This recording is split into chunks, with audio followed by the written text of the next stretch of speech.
నెల్లూరు నగరంలో పెన్షన్లు పంచారు మంత్రి పొంగూరు నారాయణ. 5వ డివిజన్ పరిధిలోని అహ్మద్ నగర్ లో ఈ కార్యక్రమాన్ని ప్రారంభించారు. డివిజన్ కు వచ్చిన మంత్రికి స్థానిక నేతలు ఘనస్వాగతం పలికారు. ఈ సందర్భంగా లబ్దిదారుల ఇళ్లకు నేరుగా వెళ్లిన మంత్రి నారాయణ పెన్షన్ నగదును అందజేశారు. లబ్దిదారులతో మాట్లాడి సమస్యలను తెలుసుకున్నారు. పూరగిడిసెల్లో నివసిస్తున్న వారి వద్దకెళ్లి జీవన శైలిని పరిశీలించి యోగక్షేమాలు అడిగి తెలుసుకున్నారు.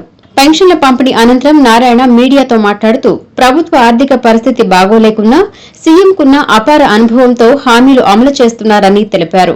కాలువల ఆధునీకరణ పూర్తయితే నెల్లూరుకి ముప్పు తప్పినట్టేనని పేర్కొన్నారు.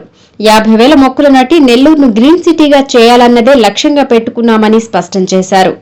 ప్రతి నెల 1వ తేదీ ఈ రాష్ట్రంలో పేదలు నిరుపేదలు ఎవరైతే ఉన్నారో వాళ్ళందరూ పెద్ద పండుగ చేసుకుంటుంటారు. ఎందుకంటే తెల్లవారి 6 గంటల నుంచే అటు అధికారులు ప్రజాప్రతినిధులు ఇంటింటికి పోయి పెన్షన్స్ ఇస్తున్నారు. 4,000 రూపాయలు, 6,000, 15,000, 10,000.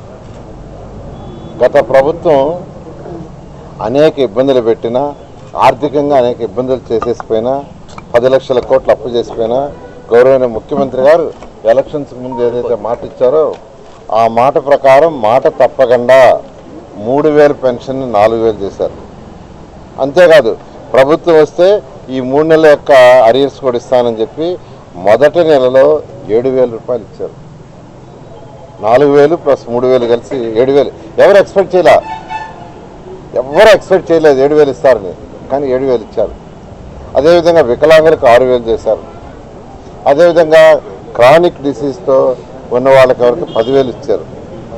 అదేవిధంగా బెడ్ మీద ఉండి ఒక అటెండర్ సపోర్ట్ కావాలి పైకి లేరానంటే 15,000. ఇవన్నీ డబ్బు నుండి కాదు, డబ్బులు లేవు, ఖజానా ఖాళీ చేసిపోయారు, అప్పులు కట్టాలా. అయినా మాట ఇచ్చాము, ఎన్డీఏ కూటమి మాట ఇచ్చింది, మాట తప్పకూడదని పెన్షన్స్ ఇస్తున్నారు. అది కూడా 1వ తేదీ ఇంటింటికి పోయి ఇవ్వాలంటే ఈరోజు దాదాపు 99% పెన్షన్స్ 1వ తేదీ కంప్లీట్ చేస్తున్నారు. ఎవరైనా వాళ్ళ ఇళ్లలో లేకుండా ఏదో ఊరికి పోయిండో హాస్పిటల్లో జరిగింది తప్ప మిగతా వాళ్ళందరికీ 1వ తేదీ. ఈ నేపథ్యంలో నేను కూడా శాసనసభ్యుడిగా ఈరోజు 5వ డివిజన్లో పెన్షన్స్ ఇవ్వడం జరిగింది. నెల్లూరు సిటీలో ఉన్న 28 డివిజన్లో ఇదొక డివిజన్. ఈ డివిజన్లో ఎక్కువ మంది పేదలు నిరుపేదలు ఉన్నారు. ఇది ఎక్కువగా సర్వేపల్లి కాలువ కట్ట పక్కనే ఉండేది.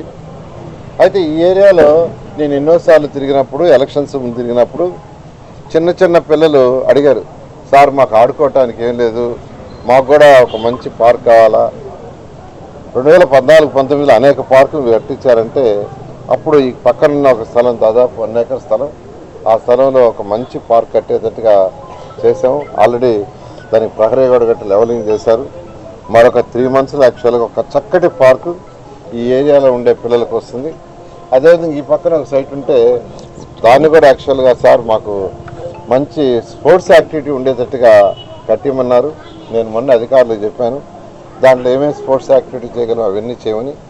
ఈ విధంగా ఈరోజు నెల్లూరు సిటీలో 28 డివిజన్లలో ఆ డివిజన్లో ఉండే ప్రజలకు కావాల్సిన ప్రతిదీ ఎలక్షన్స్కి ముందు ఏదైతే చెప్పామో చెప్పిన దానికంటే ఎన్నో రెట్లు చేస్తున్నాం. డ్రైన్స్ 50 కోట్ల రూపాయలు గౌరవ ముఖ్యమంత్రి గారు లాస్ట్ బడ్జెట్లో శాంక్షన్ చేశారు. ఎంతో వేగవంతంగా సాగుతున్నాయి. దాన్ని కూడా రాజకీయానికి వాడుకోవాలని ట్రై చేస్తున్నారు. ఎందుకంటే దాన్ని వైడెన్ చేసేటప్పుడు కొందరు ప్రహరీ గోడలు కొద్దిగా లోపల జరుపుకోవాల్సి వస్తుంది, ఎక్కడన్నా 1-2 ఇళ్ళు అడ్జస్ట్ పోతాయి.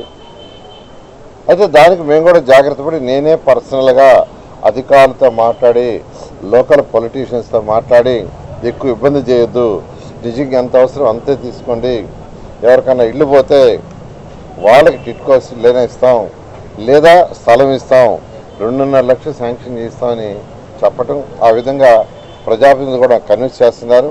దానికి అందరూ కూడా సహకరిస్తున్నారు. వాళ్ళందరూ కూడా నేను ప్రత్యేకంగా అభినందిస్తున్నాను. ఎందుకంటే అవి కంప్లీట్ అయితే 2017లో వచ్చిన పరిస్థితి రాదు. 2017లో వచ్చిన వరదలకి నెల్లూరు సిటీ సగం మునిగిపోయింది. అది మునిగిపోవడానికి కారణం ఏంటంటే ఈ డ్రైన్స్ని క్లోజ్ అవటం.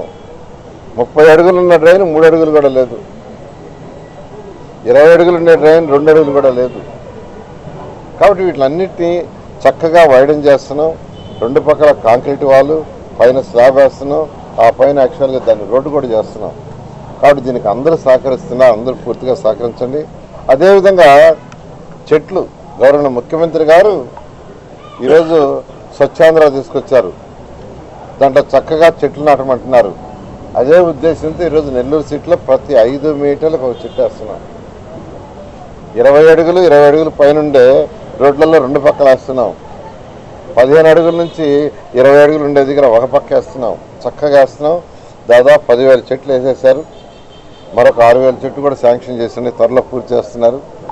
ఇది కాకుండా మరొక 15,000 కూడా ఎస్టిమేషన్ టెండర్ పిలుస్తున్నారు. దీనికి సహకరించారు. ఎందుకంటే చెట్లు నాటితే క్లైమేట్ మారుతుంది. దానివల్ల అందరి యొక్క ఆరోగ్యం బాగుపడుతుంది. అందువల్ల అందరూ దీనికి సహకరించాల్సింది కూడా నేను రిక్వెస్ట్ చేస్తున్నాను. అదేవిధంగా ఎండ్ రోడ్స్ కానీ దుమ్ములే నగరం చేయడానికి ఎండ్ రోడ్స్ ఉండాలి. అన్ని వార్డులలో ఎండ్ రోడ్స్ జరుగుతున్నాయి. దోమలే నగరం కావాలంటే యూజీడీ కూడా జరుగుతుంది. సంగం బ్యారేజ్ నుంచి వాటర్ లైన్లు వచ్చినాయి. అయితే అవన్నీ ఈఎల్ఎస్ కనెక్ట్ చేయాలా, ఆ వర్క్లో ఉండారు. అవి వీలైనంత జూన్ కంప్లీట్ చేస్తారు. ఈ విధంగా నెల్లూరులో ఎలక్షన్స్కి ముందు ఏదైతే చెప్పామో దానికంటే ఎన్నో రెట్లు చేస్తున్నాం. మీరు స్కూల్స్ తీసుకుంటే నేను యాక్చువల్గా విఆర్ హై స్కూల్లో డైనింగ్ హాల్ ఇనాగ్రేషన్ చేశారు.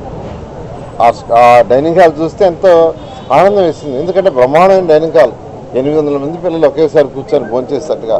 నేను ఆ పిల్లలు కూర్చొని భోంచేస్తుంటే వాళ్ళ ఆనందానికి హద్దులు లేవు.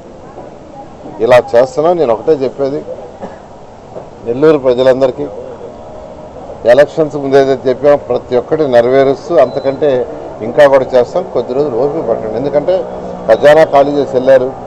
గవర్నర్ ముఖ్యమంత్రి గారు ఈరోజు వారికి ఉన్న అపార అనుభవంతో ఈ యొక్క ఆర్థిక వ్యవస్థను ముందుకు తీసుకుపోతున్నారు.